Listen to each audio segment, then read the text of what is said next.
What's up? This is Bacon is my podcast. I'm Jimmy. I am Mike. And we are proud to be part of the Deluxe Edition network. That is right, the Den. That's right, hashtag the Den.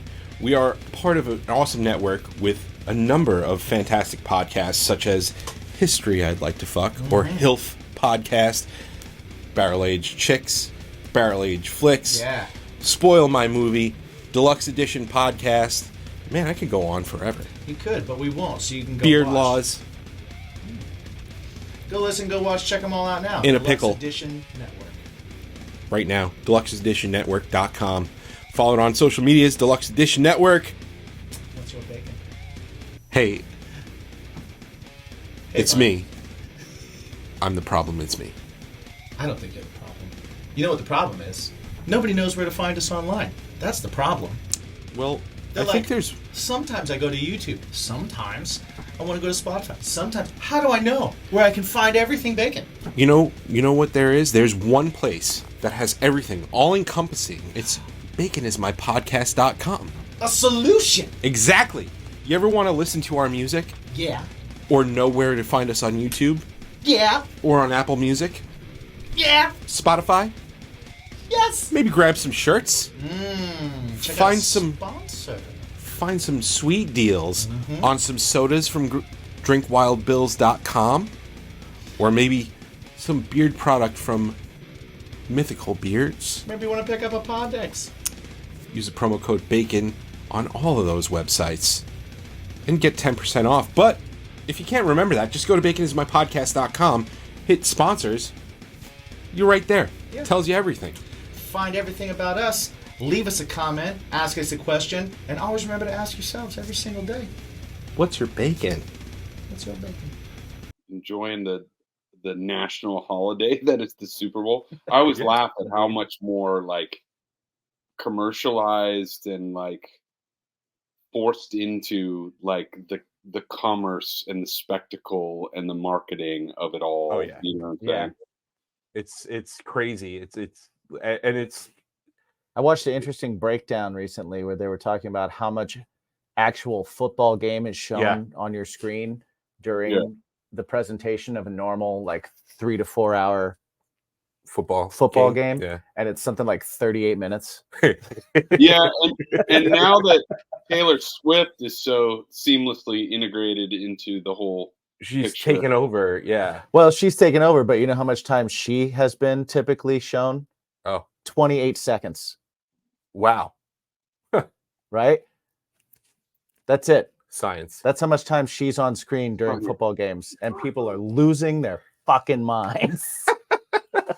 Crazy. I'm like, I've seen Matthew McConaughey at a lot of games. Nobody loses their minds. He's upset. Nobody's upset that Matt McConaughey's watching the game. Taylor Swift is just so easy to not like, I guess. Right. Yeah. You know what I mean? Yeah. And now like there's all these conspiracies about, oh, well, now games are getting rigged because of her, and she's not actually going out with Khaleesi. Right. That's That's put out by the Democrats. It's crazy. it's crazy, all these weird theories they got. So I don't know. I love it. I hope they're all true. I sincerely, with all my heart, I hope that's all found out to be true. Bacon! Bacon is my podcast! Bacon! Bacon is my... Bacon! Bacon is my podcast! Bacon! Bacon is my... I'm excited to have you back on. Welcome to discussion. Welcome to Bacon's My Podcast, where we have Andrew from Project 86 returning because Still talking. If you guys saw 7 questions, you know what this is. We're here. But I'm excited because he's here to talk about the second part of the Omni record that we talked about in the last episode. Yes, if you're watching this, he just had a sold out release, spectacularly successful, incredibly successful online release show. Mhm. And that's how we're selling that. Yeah. Because that's what it's going to be. Exactly. It's already sold out. So Manifesting. So Oh, if God. you saw it, jump in the comments and talk about how you saw it, and let everybody else know where they should go see it and where they should go find some Project 86 stuff. Yeah, but welcome to the show, man. Yeah, welcome Dude, back. thanks for having me back, man. That's Yeah. all I can say. You guys are really cool. And No, yeah, We had a blast last I'm time. excited that you're excited. So let's Yeah. yeah. Well, go. so when we were talking the last time, we were talking about how the OMNI-Verse is going to be this big thing, and you were talking about the video games and the books and all of the things that are going to also be attached to it, and it kind of sat inside me for a bit, and I was like, that's so cool. It's such an awesome concept. I love the idea of an expanded world and stuff like that. And so my wife and I we were talking, and sometimes as a writer you kind of need to freshen things up a little bit, because sometimes we all go to that place in ourselves that just sucks, because we just need some content. So we go back, we mine a little bit, and then we suck for a few days because we're just mining in those spots. And or we're retreading. You're right. Nothing Right. to do You're with retreading shit. it. But the concept record idea really resonated with me. So I started writing a concept record, and I actually I'm using you as a reference, and a little bit of the Deer Hunter. And yeah, man, I just love the whole concept record idea that you've got going on, and I love the fact that you I've heard in recent interviews that you're kind of like, all right, well, this might be it for Project 86, but now you've kind of turned things around, and it's going to be kind of rebranded, and you're going to expand on this universe. And I was just curious as to like how much more you think you're going to be expanding on this universe, and are you going to be doing like other albums or like different sequencing and stuff like that? I know you're talking about the movie and stuff. So like, where are you at on that? All those things. So they're all really great questions. First, let me say that when this whole process started a few years ago, it started with an announcement of me basically saying, hey, I'm going to do one last project record, and that's it. And the way that I felt at the time was creatively boxed in, where I felt like, the band had done a lot of records, some of which, in the later catalog were less beloved than the early catalog, right? And feeling like, we've tried a lot of different things along the way sonically. I just don't feel like under the name or under the guise or the perception of what Project 86 is or has been or what people believe it to be, there's much left to prove or accomplish creatively, right? And so I went into making this double album not really knowing what left there was to do. You know what I mean? I felt pretty like, I don't know what I'm going to do here that I haven't already done, because the previous few records, when we sat down to write them, it was like, okay, here's some riffs, you know what I mean? Here's some parts, here's what we want to go for. Like, I always have a vision or an idea or a theme or whatever I want to try to pursue. But when it comes down to the sonics, it always comes down to like, okay, here's what the guitar is doing, here's what the bass is doing, here's what the drums are doing, and you end up repeating yourself, as you're coming up with ideas. Like, nah, we did that on album 4, we did that on album 2, we did that on album 7. And that gets very frustrating, because you start realizing, it's really hard to come up with fresh stuff. Sure. So my only recourse, as I really sat in that idea, and we didn't go down the road very far before I started sitting in this idea, the reality of it's like, well, what do I really want to do that I've never done? If all things were equal and there were no inhibitions, money wasn't an object, collaboration was not an object. If I could do anything that I wanted to do, what would I do? What have I always wanted to do that I've never done? And started asking myself those questions and being honest with myself about it. That was a really great process for me, because it got me in a completely different headspace. To the point where I came to the conclusion that I needed to kind of drop a bomb on the perception that was my own band, and completely like relinquish myself from the obligation of what Project 86 is supposed to be, right? Sure. So the answers were, I want to do something way heavier, uh, a lot more like sci-fi leaning, or these are bad words, but like this is where my mind goes. Sci-fi meets, it's like cyberpunk meets dystopian, somewhere in that Oh, works though. headspace. Yeah. Because I love that kind of media as much as Right. it's been done so many times. Whenever I'm on a streaming platform and I don't know what to watch, I look for that. You know what I mean? Right. Like if I'm looking for a book and I see that there's a well-reviewed post-apocalyptic thriller, mystery, whatever, I'm gonna grab that book. Mhm. When I think of the films and the stories that have inspired me over the years, a lot of it is that kind of content. And so I'm like, this is the stuff I love. This is the stuff that inspires me. So that really more extreme music than Project 86 has been known for, especially in recent history. Project 86 became a rock band after our second record. Yeah. And we sort of always stayed in that space, like the Mhm. rock or hard rock, post-hardcore kind of intersection of those ideas. And I always remember going to like music festivals and seeing friends' bands play who were heavier, or more metal, or more hardcore, or whatever, and feeling jealous, feeling like, I know the way that breakdown makes me feel, and I wish my band did more stuff like that. You Mhm. know, Yeah. so having that stuff built up in me. Also, like I've always been a writer, like first, like more so than even like a front man or a lyricist or a songwriter or any of those hats. I've always been a writer first. What that means is I like telling stories.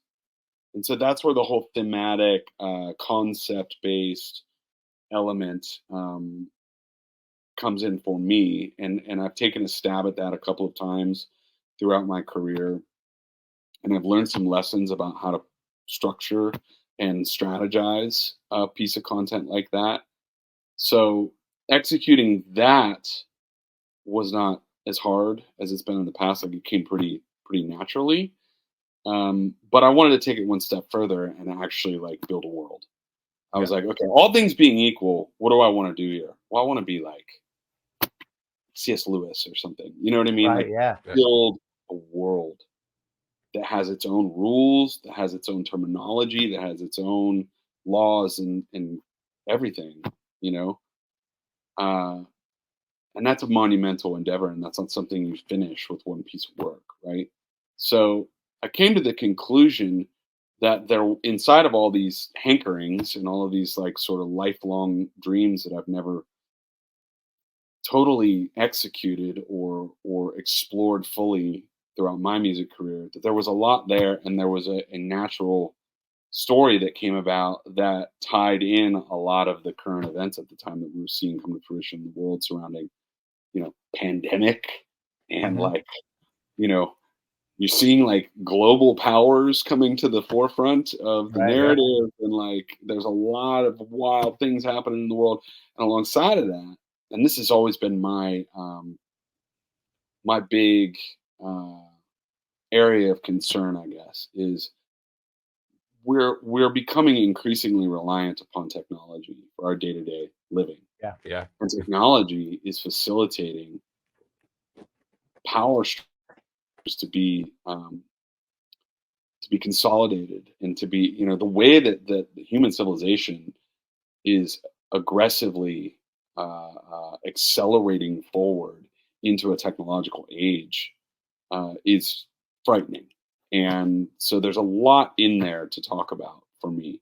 Sure. And so Omni, when you boil it all down, is a universe where there's a global technocracy, and there's essentially a one world state, not a government, but a big tech company that sort of runs everything.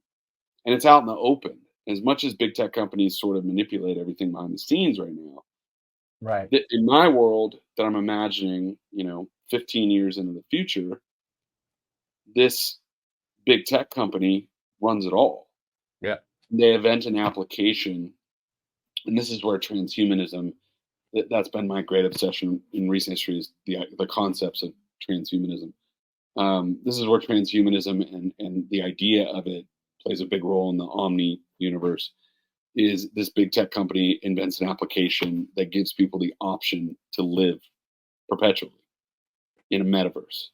And so what would that do to our psyches? What would that do to the individual? How would that redefine what it means to be alive and to be human, and exploring all of that? So there's a lot in there with human nature, with our relationship with technology, with our relationship with God, with our relationship with ourselves as God, and all that would contain, Yeah. So Yeah.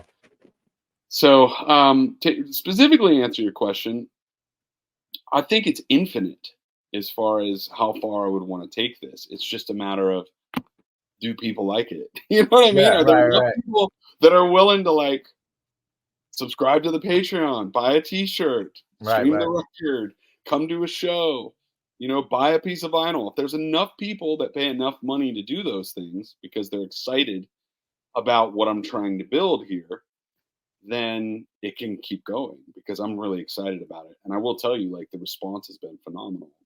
This new this part 2, I love it. Me too. Omni part 1 was great. Omni part 2 is insanely good. Thanks, man. It feels like a different record sonically a little bit.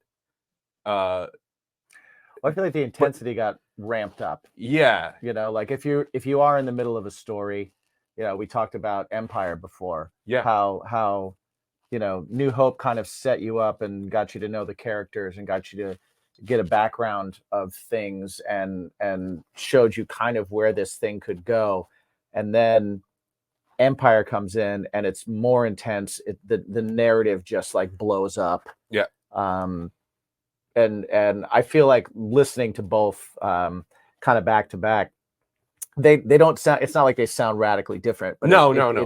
It's not like one's like, oh man, I liked them better when they were their old days when they were it's not like that at all, but it's like it's everything and then a slightly bigger, more intense version of it that kind of hits you in the face a little bit more, so you feel a little bit more of that the angst or the rage or the what's coming through in the music. You're kind of internalizing it differently between those two, which is what I kind of got out of listening to him, and I love it too. I'm with him, man. It's fucking great. Thank you guys, man. That means a lot. And we do this thing because we want to make people stoked. We want to get a reaction.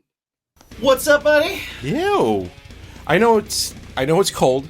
Indeed. So you want to get the sweaters going? No, I reject that, and I'll tell you why.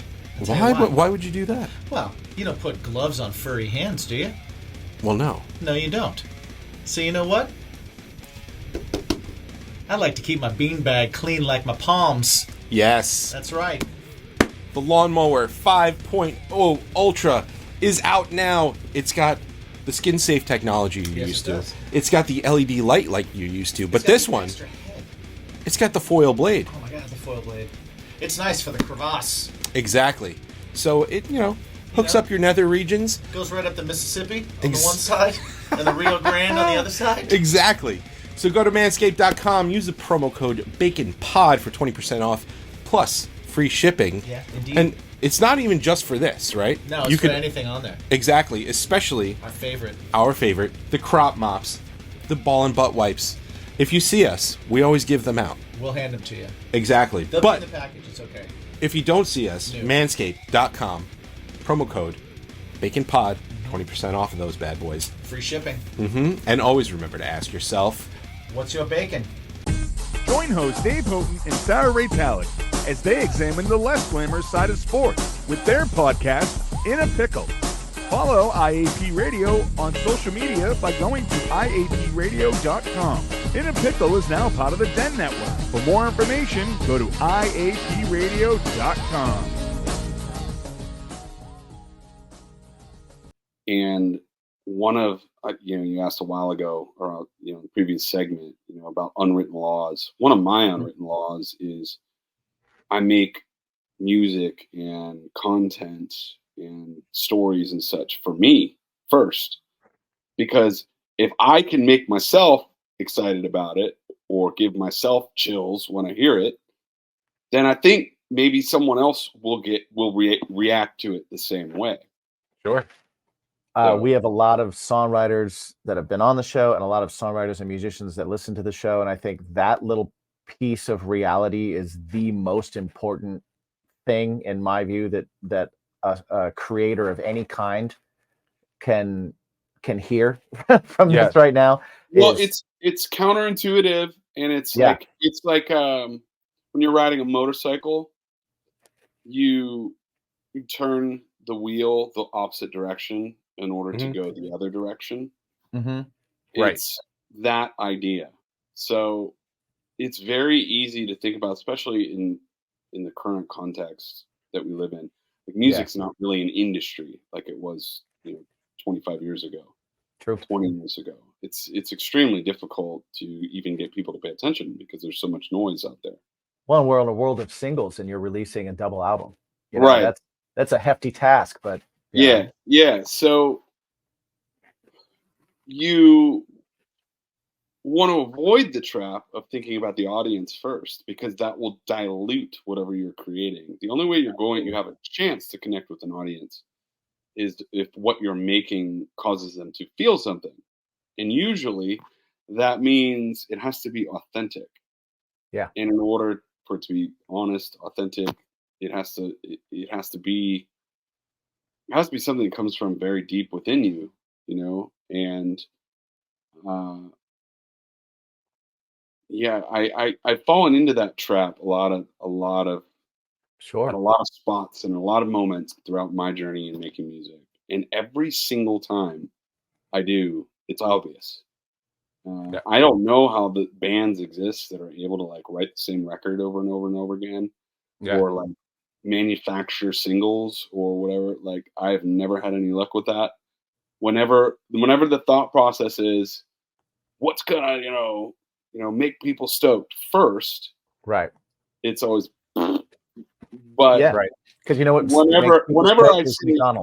Whenever I say screw everyone else, what do I want to do? All of a sudden, I make something that people really like, and that's something that this process taught me. Is there were a lot of battles I had to fight with every single member of my team, who thankfully we're all still friends. We all still work together. We're all still good. There are a lot of really tough decisions I had to make that no one else at the time who was participating in it necessarily understood. I feel like if there's no arguments, or there's not fights, but no contention, if there's none, then there's not enough people giving enough of a shit. Yeah. That's true. That's true.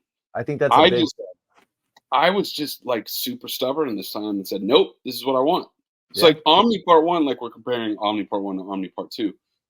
Omni Part 2 has several songs on there that were written for Omni Part 1 that I cut because I didn't think it fit the vibe.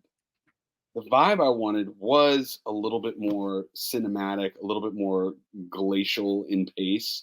There are a lot of slower moments, but I wanted it all to feel like one ominous building thought, because I knew that where we're going to end up with Part 2 was going to be, right. So to have that contrast, and as it shaped up, I was thinking, I don't know, man. I don't see how Omni Part 2 is going to top Part 1. And then we got deeper into it. I was like, oh no, people are going to like this more, because of that immediacy. Yeah. And I love that, because we kind of saved the best for last. And I'd love to say that was like the intention from the very beginning. Wasn't. That's just sort of how it worked. Well, you could say it. No one can argue. Right. Yeah. We could talk about authenticity, and then you can say whatever you want. Right. Sure. Yeah. But that's all. I also think I think going back to like having that idea of pleasing yourself, I think what it feeds into personally, my own kind of like opinion as I wrestle with this all the time too, is I think when you connect to people that you would connect with in a regular conversation that are like you, it's a deeper connection. When you say something that's funny to everyone in the room, it's shallow and it's not quite that connection. So when you write something that's maybe not quite as authentic, maybe you got a great hook, maybe you got something that's going to resonate with everybody, but it's going to resonate with everybody for a very short period of time. Right. Whereas when you write for yourself, you're going to connect with people that you would connect with anyway, and therefore it's immediately a deeper connection. And those are the people that stick with you. Yeah. You know, at least that's kind of what I think, you know. And I think that's what makes great songwriters. Yeah. You know, hits make great songwriters too. There are people that can do that. That's awesome. And they can be like, yo, I'm going to write a top hit that's going to last for 5 months. And then I'll write another top hit in whatever style is big after that. And they can do that and they can pump them out. And that's cool. You know what I mean? Like that's important too. There's something I wanted to say as well. I'm the only one speaking here, obviously. Right. This whole Omni thing is definitely kind of my brainchild, but there were a lot of people that worked on this. Like, I'm not sitting down and playing every instrument, and you know, I got to give a shout to all the people that touch this thing, whether it's, you know, Darren King or Abishai Collingsworth or Matt Marquez or Corey Brandon or Matt Putman, Michael Palmquist, Bo Burchell, George Lever, Philip Ferris was in there. Like, I've got a lot of guys who've worked on this thing. Grayson Stewart, a lot of talented people that really helped me accomplish this thing. But the thing that was cool, man, is everybody who touched this thing played ball with me. They were like, we want to help you accomplish the thing that you're hearing and that you're seeing and that you're imagining. We want to make people feel the way that you are wanting to make them feel. So it was cool because when you're kind of like the showrunner role, it's fun to like watch the different parts of the team move the whole machine forward, right? Mm-hmm. Right. And the process was definitely it was a bigger squad, but the process was really enjoyable because there was more like, you know, flag planting moments where is, oh, okay, I'm hearing this is going to be amazing, you know, like really exciting parts along the way. And the fact that we worked on the 2 parts of the double album separately meant I got to experience those moments, you know, twice as much. So that was really really fulfilling. That's awesome. Can you remember a moment walking into it? Sorry, I don't mean to step on you. Can you remember a moment like from the conceptualization to starting the process of making it music and what it is and creating? Was there a point that you can remember where like you sat back and kind of like were in the moment and were like, this is going to be fucking awesome? Like, and you felt that, you had that pretty early. The first song on Omni Part 1 is a song called Apotheosis. Mm-hmm. So it kicks off the whole record, and it's this slow building track. And I remember when we were working on it, it was like getting a big plane off the ground.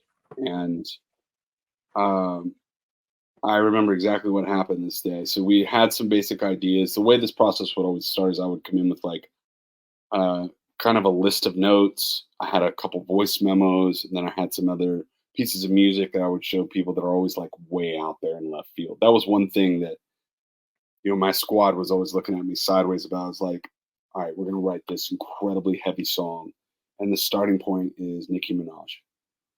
You know what I mean? Like, yeah. It was always something like that, really, like left field. Because I hate the whole like, because we've done it for so long. All right, what's the riff? No, we're not doing that. Yeah, We're not going to do that. We're not going to say what's the chorus, what's the verse. Don't think that way. Let's start with emotions. Let's start with pictures. Let's start with a story. here's what's happening. Here's what I'm visualizing. We need to score this part of this story that I've already written in my brain. That seemed to help guys like, oh, okay, I see where you're going with this. Right. Yeah, it makes a lot of sense. We had written a few pieces of the puzzle for that song, but it hadn't really come together yet. I'm like, I'm hungry. And I drove to Buffalo Wild Wings, and I came back, and the guys had been working while I was gone, and enough of it came together. There was some glue that happened where I heard it, and I heard it. You know what I mean? Like, it wasn't done. That's awesome. I heard it. I heard what it was going to be, and I was like, oh, this is going to be amazing. This is going to be amazing. People are going to love this. Because I got chills, and I was just like, all right, yes, more of this. Let's go. You know what I mean?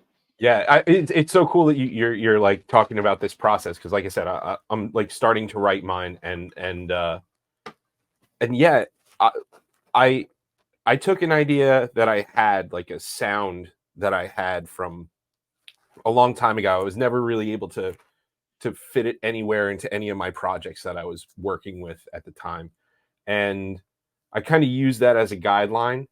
And then, you know, I brought a buddy of mine, Joey, in, and all of a sudden, like you said, certain things just kind of open up. And when you're talking about the story, yeah, you can have a story on paper, but then when you're like, okay, well, what beats do you have to hit? And when you hit this beat, what does this song have to sound like? You have to navigate that stuff. Like, you have to get the emotion and forward the story and all that kind of stuff. So like, hearing you talk about that is like, yeah, I feel I've been exactly that. Exactly that. Awesome. You know, just everything from, you know, just like a straight up rock song to like a super cheesy early 2000s pop rock song, like Third Eye Blind kind of thing, to you know, to a completely no guitars and symphony piano with a drum beat in the background kind of thing. Right. So yeah, I'm with you, man. I love the gamut that you run, and yeah, when you present certain things to certain people, they're kind of like, I don't know about that. And it's like, no, we're not writing a rock record. We're writing a story. And yeah, I'm getting pretty excited because it's almost time to grill. it's always time to grill. You know why? I know. Because I use grillyourassoff.com. All their stuff is fucking fantastic. Well, I will say you don't even have to grill outside, even though you do all year round. I don't all year round, but I use all their stuff inside as well. Yes, So I exactly. still get the flavors. Exactly. Everything from their seasoning to their sauces to their hot sauces. And you know what? They also provide delicious snacks. They do. We actually tried some on the show. We got some cowboy style beef jerky right here. Their jerky is really, really good. It's really flavorful, really delicious, and you can have your own. If you go to grillyourassoff.com, Indeed. if you go to grillyourassoff.com, use a promo code BACON, and you get 10% off your entire order. Nice. And not only will you be helping us out, but you'll be helping out veterans and first responders. Yeah. Because this company is veteran owned, and it's super badass, and we love these guys. Almost a day one sponsor with this show, That's true. and we are going to support them forever. Super Check out cool their guys. site. Check it out. Taste the freedom. If you don't know what you want to get, go ahead and use their product finder quiz. Yes. And set yourself up. Figure something out right now over at grillyourassoff.com. And always remember to ask yourself, What's your bacon? what's your bacon? Or what's on your bacon? Bunker bacon bourbon barbecue sauce. That's what's up. Yeah, that Now, hits. the implication of that usually is that is the least listenable song to, or album in the band's discography, right? So Right. you hear that, and the average music consumer is like, "Ah, man, they're doing a concept record. That means we're going to be songs. It's just going to be a bunch of." Right. It's basically the music takes the backseat to the narrative, right? Right. So going into this, it was like, we're not doing that. It was like, Right. this is still going to be the best music that we've done, and we're going to There's have still hooks, songs. you know. But we're talking about the bigger picture of what we're trying to communicate with those songs, how they all tie together, and the ebb and flow of a greater piece of music. And that's Yes. what's more work. There's more intention that goes into it, but it's more fun to make for sure. And that's what people don't understand. It's like you got to make this stuff fun and interesting. You have to be passionate about it when you're doing Challenging it, yourself. or what's going to come out is going to be lame. It's not going to be good. It's not going to be as good as things you've done in the past. And with my band, the measuring stick was always the second album that Project 86 ever made, right? Joined by Clients. I was always trying to live up to that. I remember it was funny when we were starting to do this record. I was talking with one of the guys I was working with, and he asked me, what's the bar? And I said, well, if you ask anyone, the bar is Joined by Clients, our second record. So, okay, we're going to beat that. I'm like, I don't know. I've been trying to do that for quite a while. And then I feel like we did. It's something different. It's not the same thing. And that's why I've been telling people, look, Project 86 made 10 records. Getting back to my original point of like destruction. In this process, I wanted to put to rest a chapter of my career and my personal creative story, right? And what I realized is this album, Omni, it's not a Project 86 album. It says Project 86 on it, but it's not a Project 86 album. Project 86 was a rock band that made 10 records. This is P86 Omni, which is tied to that, but a new incarnation, a completely new thought, a completely new sound, and it's all going to be set in this world. This sounds cheesy, but like I don't know how else to put it. P86 Omni is cyberpunk metal set in the OMNI-Verse, and I think that's a cool like ring to it. Because I don't think that sounds cheesy. I think that sounds like something I'd be into checking out. Exactly. Yeah, and so it's all. I'm debating this right now at the Patreon community. So we did Omni Part 1, which tells a literal story that I've written a book for, and I'm literally just about to hand that off to the editor. Close, and that will be like out, barring some like big agent stepping in and pitching it to big publishers and pushing it back 2 years, which is always on the table. But that should be out and done very soon if that scenario doesn't happen. And I'm feeling really good about it. That's awesome. So the Omni Part 1 is basically kind of told from the perspective of the protagonists, right? A lot of it, at least. And then the book that I've written is the same story, but told through the eyes of a character in this world who's sort of a participant, but also a victim. But the character in the story he's in the middle. So he, on one hand, works for the technocracy very, very high up, but he also comes from the background. His family background is more from the side that would fight against it. Right. So he's caught in the middle of like, where does his allegiance lie, basically? And as the truth unfolds about what this technocracy, what Omni really is and what they've engineered, he has to make a decision. And so I feel like that's a fun approach in looking at this same series of events through different characters' eyes. Yep. And then, what kind of detective storyboards did you have in your room that were like, this is the story of the record, this is the story of the book, which is from a different character? How the hell did you keep all that? Like, well, it's a lot, and I've had to simplify it along the way. It's still pretty complex because of all the detail in the world building. Like I have to remember that separate. Like that's amazing.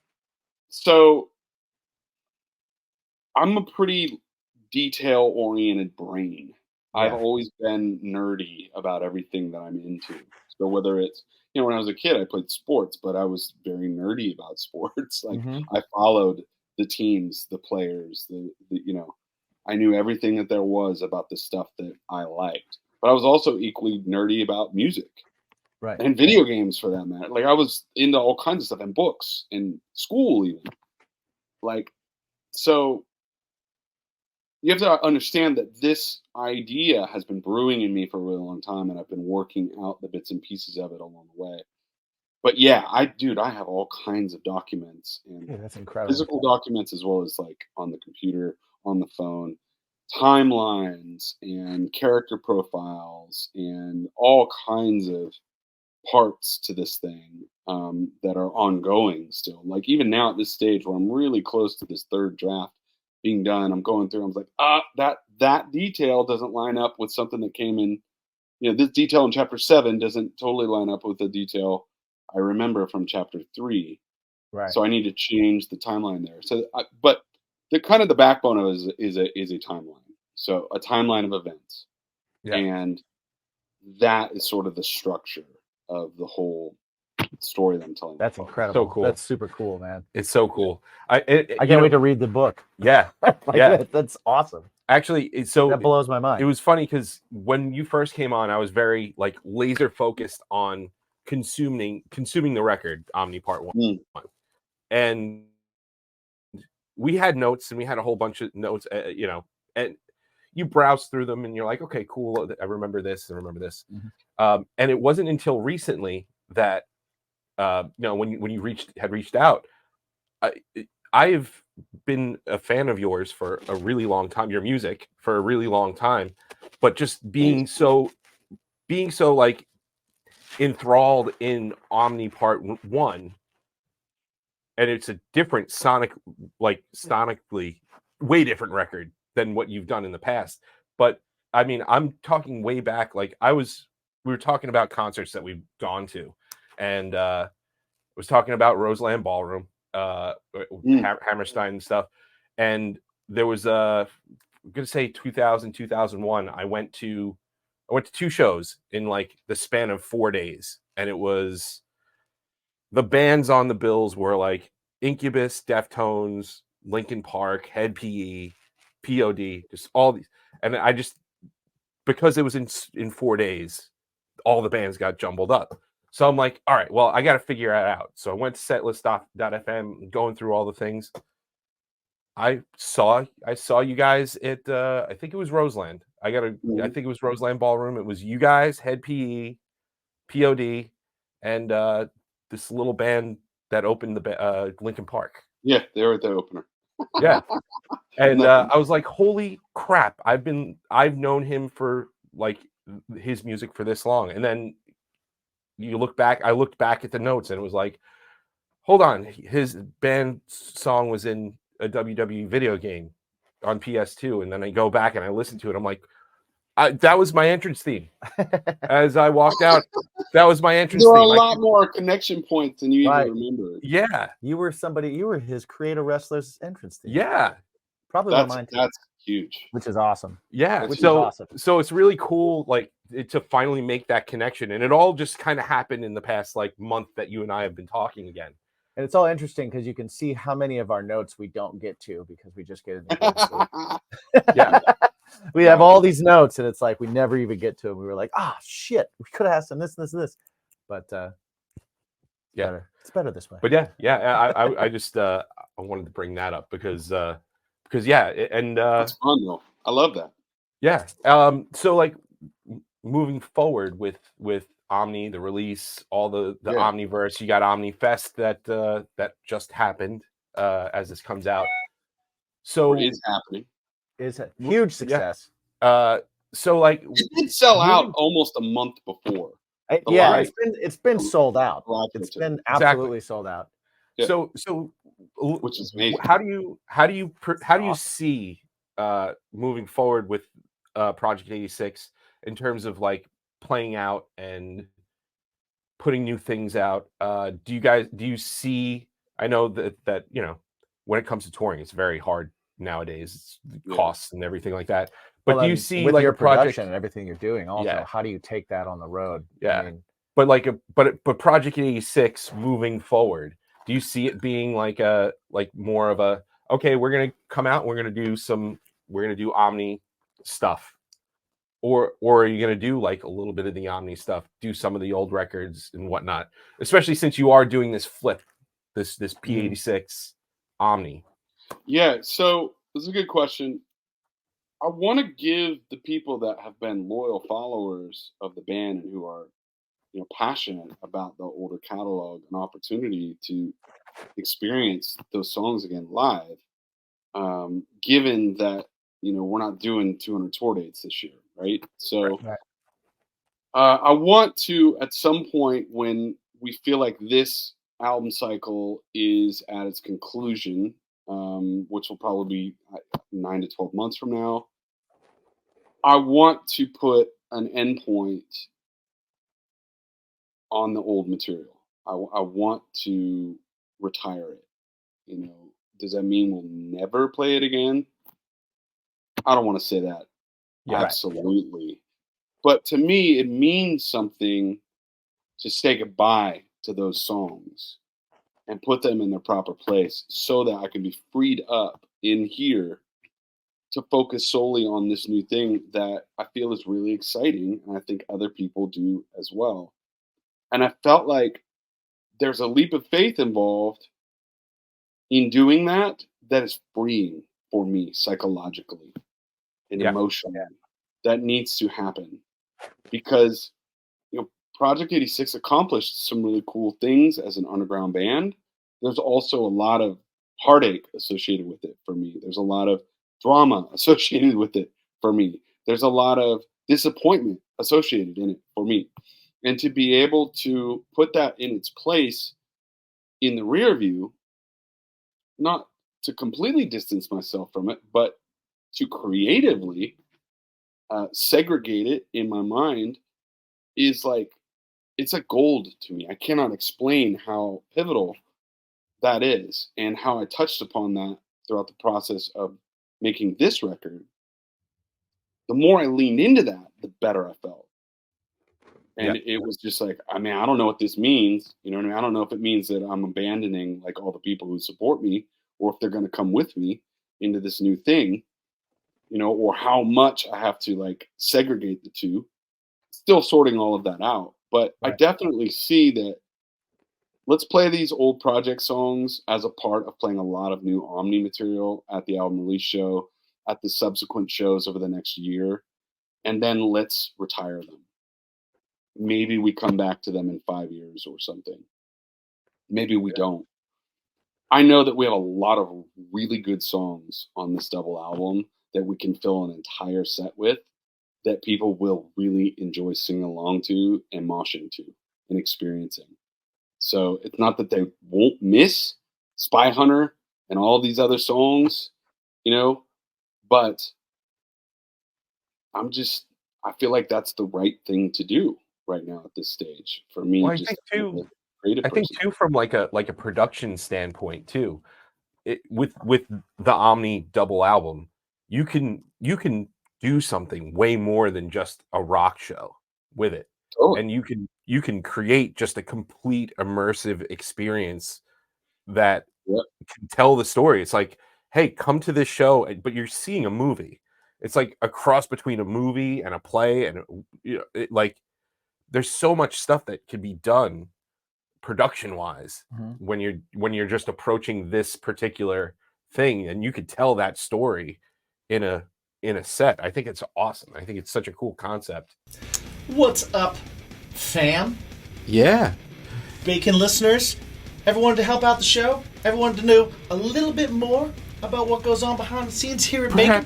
Perhaps keep these glasses a little bit fuller. Mine's empty. Yeah. Go over to patreon.com/baconismypodcast, where you can get additional content, including tastings. Yeah, you can get cooking shows. You can get early ad-free shows. That's right. And at even the lowest tier, come participate with us every week in our Discussion and Drinks episode, where we hang out with you, our BIMP squad. You're a part of the show. Join us, hang out, weigh in on everything that we're talking about, weigh in on everything, maybe be a part of the show. Exactly. It's happened. Join the BIMP squad. Yeah. Get your first week for free over at patreon.com/baconismypodcast. What's up, Bacon? Appreciate it can be as simple as a branding thing. You know what I mean? Like putting something out, calling it P86. P86 Omni. So it's all set in this world. Yeah. All encompassing that immediately takes people's brains off of Project 86, Yeah. so they don't feel like, oh, I'm going to see a band I love that's not playing the songs I want to play. Exactly. There's enough of it to associate, but there's not so much of it that they feel like they're missing out on something or owed something. Yeah, and it's creating expectations as well. Yeah, and yeah. defining expectations, right? Yeah. You guys had asked me something earlier that I wanted to address that I realized I hadn't answered yet, and you brought up, you know, the film element, the visual element. Sure, I wanted to talk about that for a minute. You know, as we started making visuals for Omni Part 1, doing these music videos, the goal in mind was to take this narrative and turn it into a visual album, which would function as like a film. Basically, where it takes all the songs of the album, and they were written with that in mind, basically, a little bit more like score-y versus like, you know, banger after banger after banger, like cartoon. Right. Yeah. As we got further and further into that idea, the more we realized, in order to do it right, we're going to need a lot more time and a lot more resources and money. Right.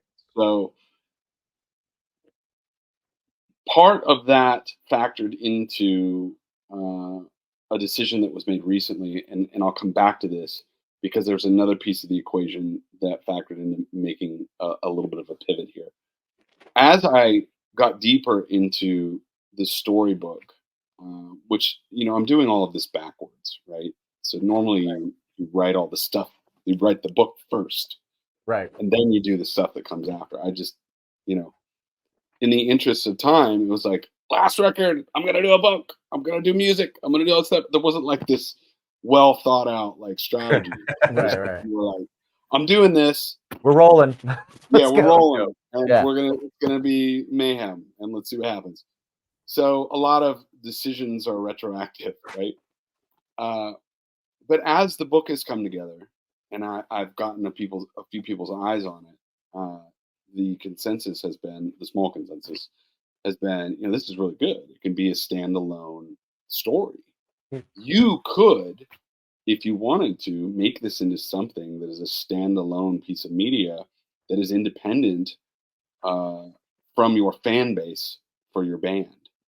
Sure. And so there's always that ceiling there with my band. We only have so many people that follow us. The type of music we play isn't exactly like accessible to like the average person, right? Especially the newer stuff. It is definitely, you have to be a fan of really aggressive music. Yeah, right. Sure. Yeah. Right? But as someone who doesn't want the story, because I'm a writer first, to be this sort of afterthought, as I started receiving that feedback, I'm like, okay, this can't just be a lyrical explanation, exposition, you know what I mean, process. This book can't just be taking each song and just, here's what the lyrics are about. Right. It needs to be what I want it and have imagined and dreamt it could be. And it has become that. So now, given the two pieces of the puzzle I just mentioned, where it was like, we need more time and money to do this the right way, and B, the fact that the story has come together better than I expected. Now, the way I want to approach this is, instead of trying to cram in a visual album into an album cycle that is starting to pass us by, Right. I don't want to operate with that idea in such a way that we shortchange it because we're rushing it. Sure. You know what I mean? Because that's the worst thing you can do. I mean, this album took forever to do, and I read messages on, like, you know, groups and comments and posts, people saying, "Oh, Chinese democracy." I'm like, you only knew how much this isn't the case. Right. I'd love to go back and talk to those people now who said that a year ago, Right. You know, or a year and a half ago, because now this album's out and it's, you know, it came out really, really good. Yeah. So it's the same thing with these other pieces of the puzzle. They're going to take a while. And if I'm going to make a film, which, like, that's the goal, where am I going to get all the money? Where am I going to get the team? I don't know. You know, but I didn't know the answer to that when I announced this record either. I was like, okay, do you guys trust me? You guys trust me to figure this out? I don't know what I'm doing. Pre-order. Yeah, Right?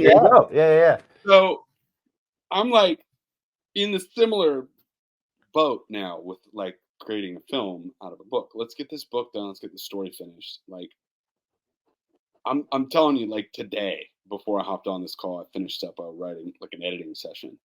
And I finally was able to step back because I got a piece of it done that I've been working on for quite a while. And I was like, okay, Nice. this is starting to come into focus. I'm starting to get excited about this. So let's see what happens from there.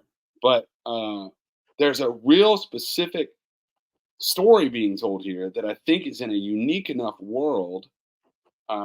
Granted, like, again, when you say the word cyberpunk, you say the word dystopian, there's a lot of media out there that have really defined those terms and those genres. So how do you make something that sits inside those genres but is still occupying its own space inside of it? Okay. That's the biggest challenge, because it's like there are enough films and shows and books out there that have been made over recent history, decades past, that have done a lot of cool, unique things that you don't want to repeat. Like, there's a metaverse concept here. Okay, what did Ready Player One do that we don't want to do the exact same thing in? Right. Yeah. Blade Runner. Now, I'm a huge Blade Runner fan. Both films. Of course, that's an inspiration because it's amazing, and anyone who loves this stuff starts there. And with 1984 and Brave New World, and a few other pieces of media that we all know and love. How do you take that stuff that inspires you and run with it and carry the torch and make something that's different enough, that's fresh, that feels new? So that's where the jury's still out. Let's see if I was able to have enough in this that like kind of pays homage a little bit or pays honor to the pioneers of these genres that I'm operating inside of. And just like metal music, right? Like I can list off all the bands that I'm inspired by. Well, yeah, but it's kind of the same thing. Yeah, it's the same thing. Idea. Omni Part 1 and Part 2, is that have a unique enough sound as compared to all this other stuff? I mean, I would argue that it does, but I'm biased. But I can tell you that that's the intention.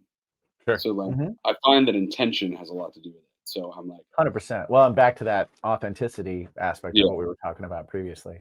I think the biggest thing is even just you saying, way back at the beginning of this conversation, the idea of I'm a writer first, and having that perspective, I think is so important, because I think that allows you to be able to do that. It allows you to be able to think of things like, okay, I don't have to be shackled into doing this musically. I can do, I'm doing music, and that's the paintbrush I'm using, or that's the pen I'm using to write this part of it. And but I'm a writer using music as my communication device for this piece, and I'm going literary with this piece, doing a book, and that's going to turn into a visual piece where I'm going to use this medium to do that. But always having that idea that you're a writer first, I think, is probably the most important thing that you were able to do. A lot of us we form bands and everything, and we never kind of like take stock into that. Like, it's only been in the last couple of years, even like with me, where I've been like, am I a songwriter? Am I a singer? Am I a guitar player? What do I do best? I communicate. Okay, so I'm a communicator. And sometimes I use song for that. And sometimes I use a podcast for that. And sometimes I'm singing to do that. And being able to kind of like go, here are all my interests, and here are all the places I like to have my hands, and here are all the artistic mediums that I like to play in. But here's what my voice is. And then I can aim to all those things. Just allows you to widen that scope and not box yourself in. I think that's so important, and why everything that you're doing is turning out as good as it's turning out too. Because it allows you to kind of step out of it. Well, it's been a long and winding road for me, because what you just articulated is probably the hardest part of doing anything meaningful creatively, and that is determining your focus. You know, Right. what am I good at? What do I want to accomplish in light of that? You know, it takes forever to figure that stuff out, and you can't just Sure. answer it usually. And it changes. Yeah. You know, It it evolves. shifts and it, yeah. Yeah, and usually you just have to like dive in and figure it out. And Mhm. and that's really what I did when I started playing music. Is I didn't know how to do a band. I didn't know how to do Right. anything. I didn't know how to write a song, or I mean, I still don't know how to write a song. You know, like I just Right. I just know what I like. So I just assemble a team and say, let's do this because I think it's awesome. You know what I Yeah. mean? Can you help me do this, guitar guy? Can you help me do this, drum guy? You know what Yeah. I mean? Can you help me do this, producer guy? And it just all sort of mushes together. And I'm like, no, don't play that. Play this. You know what I mean? And it just works. So,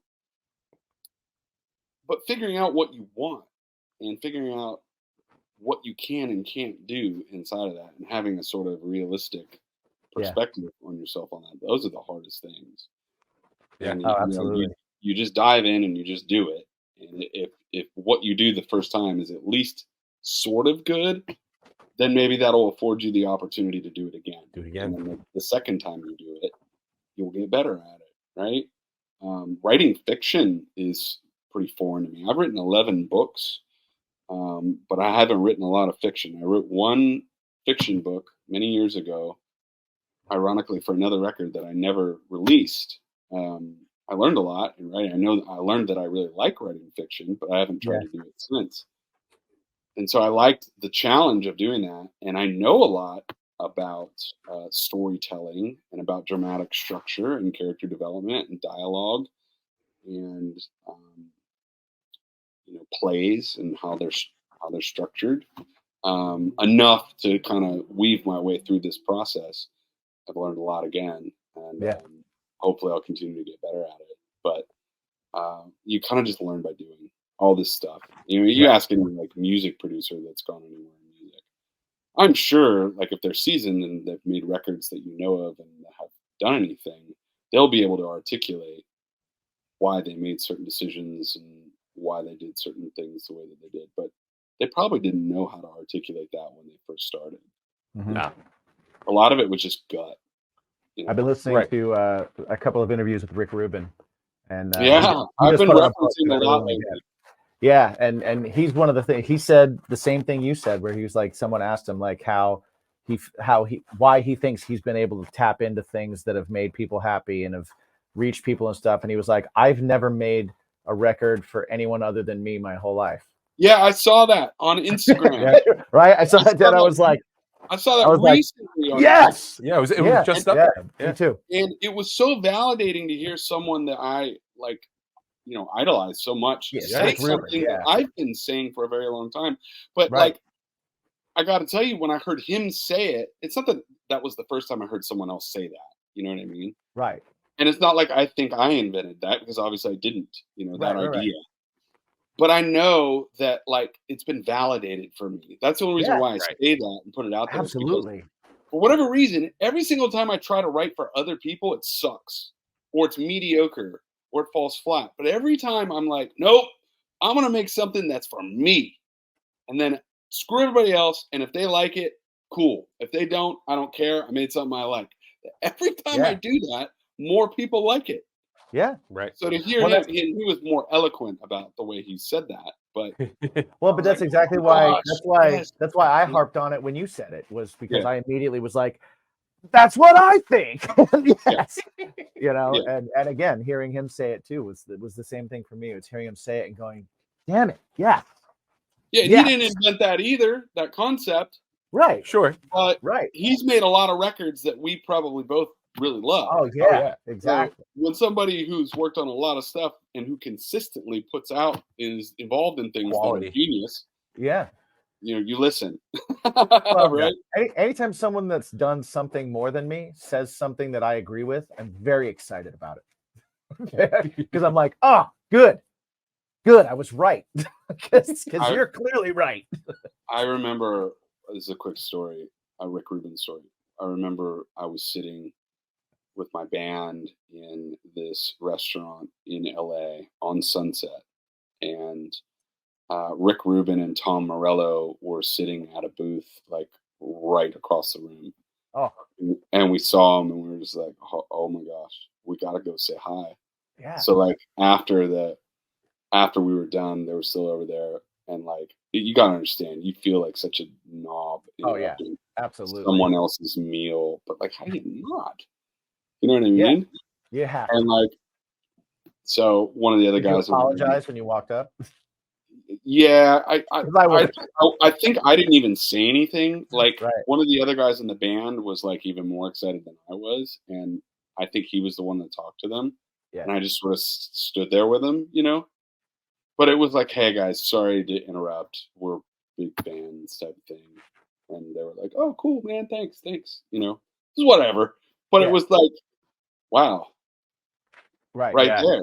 You know what I That's- mean? You're And- real. And you're talking Tom Morello and Rick Rubin. Right. Like Yeah. one of those alone would just be Having like, a powwow. Yeah. whoa. Yeah. But the two of them together, that's wild. I'd sit there the whole time going like, what are they talking about? Are they going to do something? I want to hear what they do. Yeah, I've had these strange brushes with a lot of my heroes over the years, and it's largely been the same experience over and over again. People are usually pretty cool. You just Yeah. have to approach them like respectfully, and if Right. you are like interrupting them or anything, you gotta like be humble about it. You know, dude, I'm so sorry to interrupt. Like, Yeah. you know, Yeah, you can't be like asking for pictures or autographs or anything. It's just if like they're in the middle of like eating Yeah. food, like Right. that's yeah, a just little much. say something, have a nice day, and get out Yeah. Yeah, Yeah. 100%. for sure. yeah. Yeah, dude, Andrew, we've taken up a lot of your time. We're And cutting it's- into yeah, your and it's Super Bowl Sunday. Thank you. So thank you for hanging out with us, dude. Yeah, thanks for having me, guys. As A always, pleasure. Oh, yeah. doors always open for real. Let's do it again. I would love to do it next time I have something relevant to talk about. So Heck hopefully that'll be pretty soon. And yeah, keep keep your eyes on kind of our media, because we will be talking about the book when it's out. Oh, yeah. I'm gonna be an the early next- order on the book. 100%. So upcoming pieces of the puzzle right now.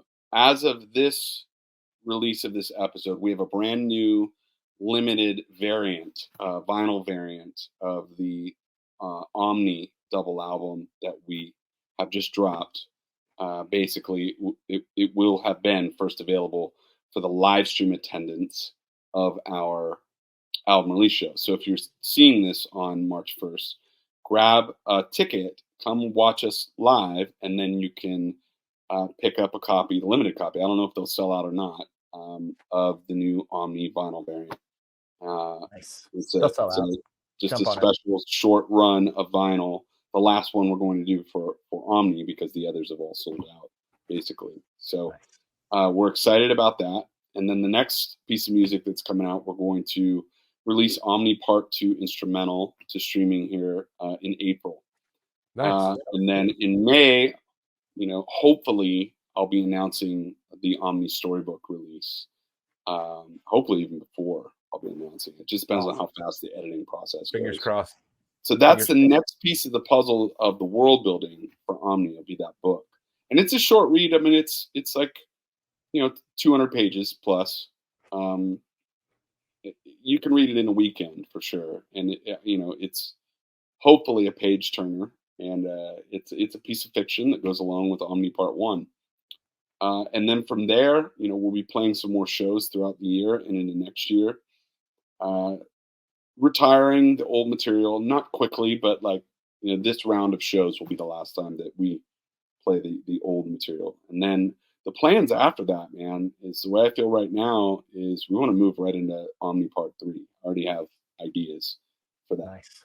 That's awesome. So that will be a single album, and I'm very excited about what that will entail. And the direction I'm leaning right now will be viewing the story that's told in Part 1 through the lens of those that are resistant to what is happening, because that's the part of the story that has not been told yet. We've been looking through the lens of the bad guys, Right. and then and then through one guy who's like sort of in the middle and caught up in all of it. Yeah. But, not necessarily representative of the bad guys. And then we want to look at those that would resist. So it's not as cut and dry as bad guys and good guys, but Right. in, Yeah, a, it's sense, always great. in a sense it is. So Yeah. all right, guys. Thanks for having me. Happy Super Bowl. And Thank you so much. Let everybody know one more time where they can find everything. Yes. Just go to our website, project86.com. You can see music videos and where to stream and where to buy vinyl and merch and more there. Appreciate We'll it, have guys. links in the description. We'll have everything there. Thank you. Thank you for hanging out. And everybody at home, remember to ask yourselves every single day, what is that important thing? What is that thing for you? What is your Omni? What is your thing that takes you out of your dystopia? What is that question for you? What's the question? Andrew, do you remember what that question is? What is your bacon? He knows. Yeah. Oh, man. I like talking with Andrew. Dude, he's so much fun. He's so cool. He is so much fun to talk to. He is I love the fact that he's already like, yeah, we're gonna look at this from this lens and whatnot. And that's a thing that I've talked about, in my recording or my writing of this concept record is actually sort of one of the tools that I'm thinking about using is actually numbering songs. Okay. And having the song the number within the song title. This way, if later on, like let's just say I want to do an EP, but it's from a different character or a sub character or something like that. Oh, you can grab it could be like track 3.1 or cool. 3.2 or whatever it is. That's cool. Yeah, I like and that. then kind of put things in between. My brain melted when he was like, oh yeah, the whole record that I've been working on for the past 2 years is from one perspective, but the book I've been working on for From the past another 2 years, perspective. it's from a whole other perspective. And I was like, what did you just say? Yeah. Because that I can't shit. Yeah. I can't organize ingredients. Right. That's I don't even know how to articulate, and I'm good at that. That thought process. Yeah. That blows me away. Very That's exciting. like genius level shit right there. For sure. I see this from Mike. I'm holding up his storyboard, right? How many of these do you think he has after 2 years? It then fills up a whole bedroom wall, I'm sure. And then 2 different perspectives. Right. That shit's got he's got the red yarn going from right. Yeah. So it's got to look like a detective show where like the red yarn connecting this person to this person, and there's photographs and evidence. I'm in awe. I'm in awe of what he's doing. I'm blown away by that. I'm so excited for whatever's about to come. Guys, if you like this episode and you like the things that we're doing, always remember to just give those 5-star reviews, give those likes, give those subscribes, give those follows, all those things. They cost you 0, but it helps us Big greatly. Fat 0. If you want to help us a little bit more, go to baconismypodcast.com because we have some pretty sweet swag. We do. We've got cool sponsors shirts there. We've got all these great coupon codes that are going to get you the best deals out there for different awesome, manscaping or grilling or sodas, cookie food, all the things. So go ahead, baconismypodcast.com, the portal to everything, including our music. Bacon is my passion. If you want to spend a little money, oh yeah, you can on Bacon is my podcast or Bacon is my baconismypodcast.com. You can actually donate some money if you want to. But if you're like I want to do it more than once, and I want to do it in small amounts, just a little bit here and there, so I don't feel it, but it helps the shit out of you guys. You can go over our Patreon, patreon.com/baconismypod. No cast. Yeah. And you can join one of the tiers, any one of the tiers. The first week is free. First 2 weeks are free. First week is free at the top tier on the BIMP Squad tier. Yeah. You'll get a bunch of extra episodes. You'll get some extra content. You'll get to go live with us every week. Yeah, a lot of good stuff on there. So definitely check that out. If you want to find out anything about me personally, you can find me over at Jimmy G's Shoes on all the socials. My band Craving Strange can be found at cravingstrange.net. We got lots of stuff coming out this year, or maybe, hopefully this year. We got at least something coming out this year. Yes. Something's happening. We're doing it. Follow us, talk to me, let me know what you want, and maybe we'll see what we can make happen. So cravingstrange.net, that'll take you to all of our socials and all that stuff. Or you can always, once again, communicate with me over at bakersmanpodcast.com. Yeah. Or on any of the social medias, hashtag what's your bacon. You can find us there too. Yeah. All right. How about you, bud? Personally, at me, my own self, Mike, on all the socials. My band, Something Heavy, we're in the middle of recording some stuff, some acoustical albums, EP. I don't know. We're just kind of rewriting songs, reimagining songs. I like it. Stripping them down. Incubus is reimagining songs. Yeah. So we're doing that, and so you gotta like Incubus at Something Heavy Music, and always remember to ask yourself one super important question. There's one really important question. There is that you should be asking yourself every single day. Is the oven still on? That's not it. I mean, that's important, but that's no, it's definitely important. Oh, what's your bacon? Yeah, what's your bacon? World peace. Always.